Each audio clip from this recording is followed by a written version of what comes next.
Retour donc sur le plateau avec les mêmes invités, Luc Michel, Linda Larbaoui, pour parler cette fois-ci de cette élection à la tête de l'Union africaine du président Macky Sall.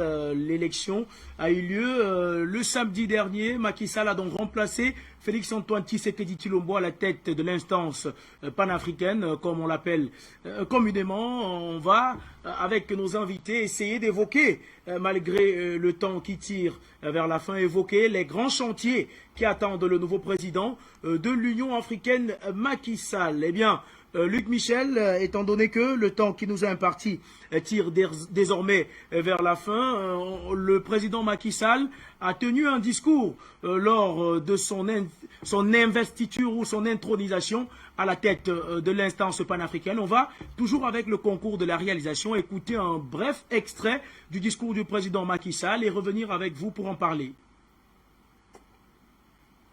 Excellences, Mesdames et Messieurs les chefs d'État et de gouvernement, chers collègues,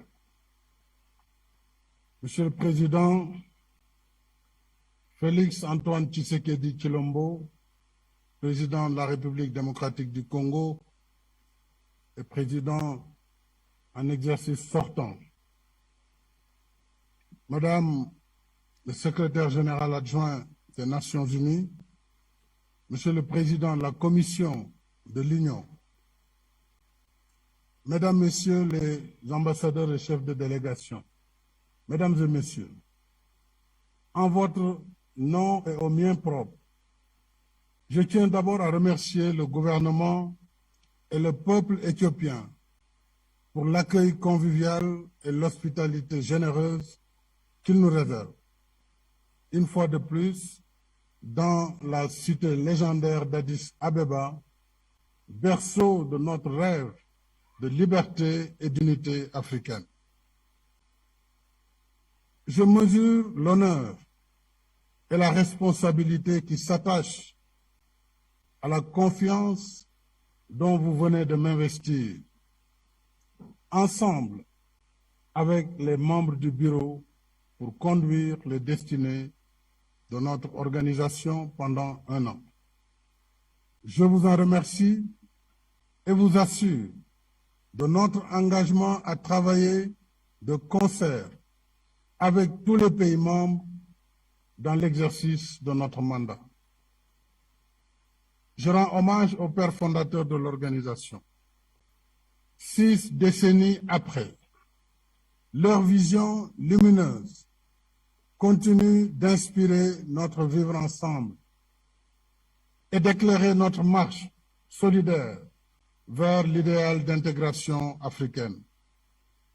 C'est justement dans cet esprit panafricaniste que le président Léopold Sédar Senghor avait proposé au sommet de l'OUA de juillet 1964 d'instituer une autorité politique et morale permanente de la conférence des chefs d'État et de gouvernement pour donner une impulsion de haut niveau à la conduite des affaires continentales. Eh bien, merci à la réalisation pour cet extrait. Vous aurez l'occasion de suivre la totalité de ce discours du nouveau président de l'Union africaine sur les antennes de la télévision panafricaine. Mais on va à nouveau aller du côté du standard pour prendre cette fois-ci la réaction de notre ami Delphin Mouipundu qui nous appelle du Burundi en fonction de l'endroit où il est, que ce soit du côté de Gitega, que ce soit du côté de Bujumbura. On va prendre la réaction de Delphin, le retrouver au téléphone avant peut-être de revenir vers nos invités pour sortir de cette émission. Allô, bonsoir. Bonsoir Delphin et bienvenue. Bonsoir mon très cher frère.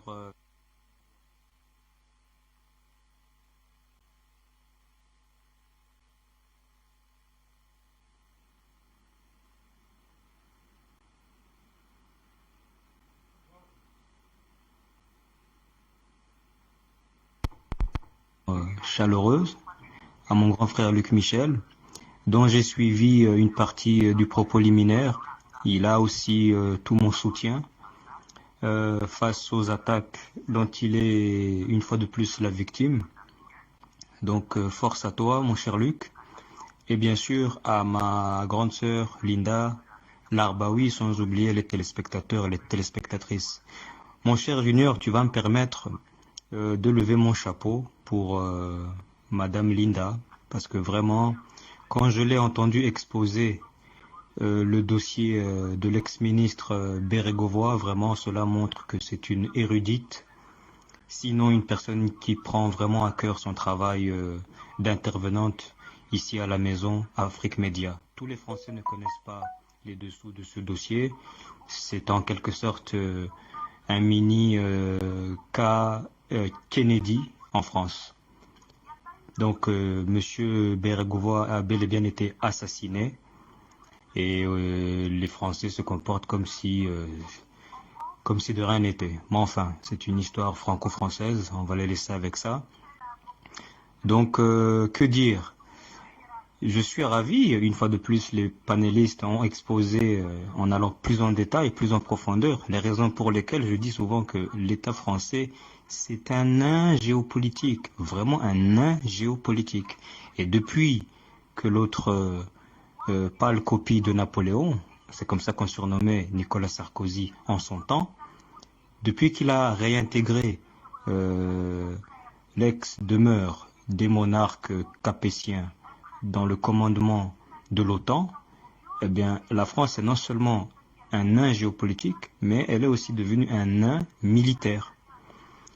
Donc, à partir de là, il n'y a rien d'étonnant à ce que le bilan de la politique française soit calamiteux, piteux, même risible.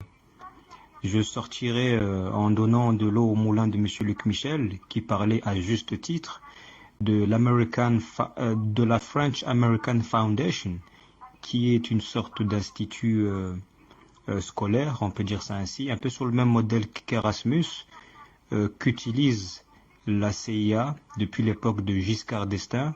L'une des ministres de M. Sarkozy en son temps, qui s'appelle Nathalie Kosciusko-Morizet, a aussi bénéficié du programme boursier, si je puis dire ainsi, de la French American Foundation. Donc, c'est vous montrer à quel point la CIA a bien, comment dirais-je, phagocyté le système politique français. De Gaulle, en son temps, appelait ces gens-là le parti américain en France. En les désignant, il disait d'eux que c'était le parti américain. Et au soir des événements de mai 68, M. de Gaulle a tiré les conséquences et il s'est retiré de la vie politique française. Donc voilà, je vais m'arrêter ici. Afrique Média, le monde c'est nous. Merci à vous, cher Delphin Mouipoundou, de nous avoir également apporté votre contribution. On va prendre ce dernier téléspectateur pour sortir. C'est M. Flaubert, je crois, qui nous appelle de la ville de Bafoussam. C'est à l'ouest du Cameroun. Bonsoir et bienvenue.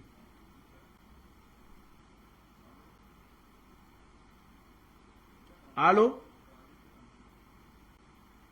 Bonsoir, monsieur Flaubert. Bonsoir. Bonsoir. Oui, c'est M. Flaubert. Bonsoir à tous les spectateurs.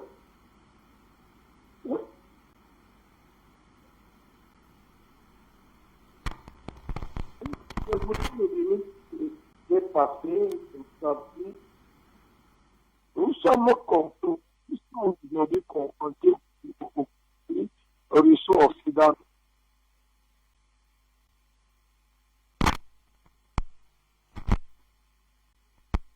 Sur le plateau, nous avons quelques difficultés avec ce téléspectateur. Nous ne cessons jamais de le rappeler. Si vous souhaitez participer aux émissions sur nos antennes, une fois que vous avez appelé, ne cherchez pas à vous réécouter. Parlez sans chercher à vous réécouter. Vous êtes en direct. Nous vous écoutons. Allô, bonsoir.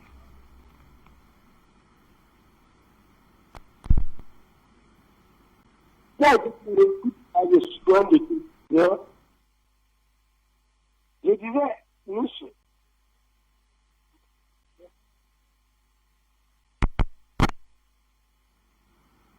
Et puis moi-même, je ne suis pas possible. Nous sommes confrontés. Eh bien, retour sur le plateau avec vous, Luc Michel, étant donné que l'émission est presque arrivé à son terme. On va quand même toucher un mot sur la nouvelle élection de Macky Sall à la tête de l'Union africaine pour évoquer les chantiers et les grands défis qui attendent le président sénégalais lors de son discours d'investiture. Il a bien sûr parlé du vent de l'Ouest qui souffle de ce côté-là. Il a bien sûr condamné les coups d'État, que ce soit du côté du Mali, du Burkina Faso. Et on s'interroge, Luc Michel, sur la direction que va prendre l'Union africaine avec cette présidence sénégalaise. D'après vous, quelle direction prendra l'Union africaine, Luc Michel? La direction de l'Union africaine, elle a échappé des mains américaines. Si Sekedi c'était l'homme des Américains, il était maraboutisé par l'Atlantique Council. Macky Sall, ce n'est plus le Macky Sall qui a 6 ans, qui était l'agent de Paris. Il s'est considérablement rapproché des Iraniens.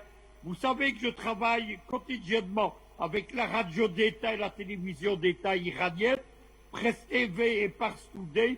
Eh bien, le soutien à Macky Sall de ses organes et de la diplomatie iranienne, il est total.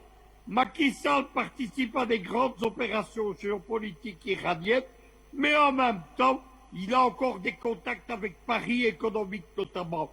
Il va devoir faire un choix. Il ne peut pas rester assis entre deux chaises géopolitiques, d'autant plus que les deux grands défis qui vont se présenter à lui, ce sont deux défis de choix entre le bloc américano-occidental et le bloc de l'Est. Le premier défi, c'est la question de l'adhésion à Israël.